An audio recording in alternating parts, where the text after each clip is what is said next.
కాలభైరవుడు ఎలా పుట్టాడో తెలుసా? ఒకరోజు బ్రహ్మ విష్ణువులు ఎవరు గొప్పవారో అని వాదించుకుంటున్నారు.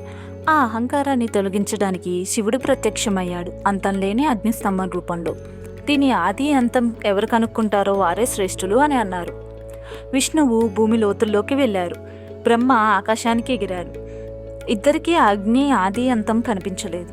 కానీ బ్రహ్మ అబద్ధం చెప్పాడు, నేను ఆ అగ్ని మొదలు చూశాను అని. అంతే, శివుడు మూడవ కన్ను తెరుచుకుంది. అప్పుడు ఆయన కోపం నుంచి పుట్టాడు భయంకరుడు, న్యాయస్వరూపుడైన కాలభైరవుడు.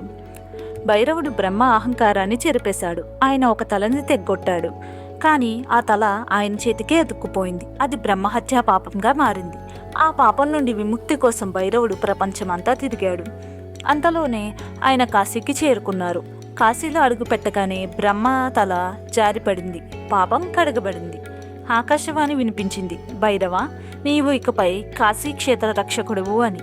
ఇలా శివుడు భైరవుడిగా అవతరించాడు, అహంకారాన్ని నాశనం చేసి సత్యాన్ని రక్షించడానికి.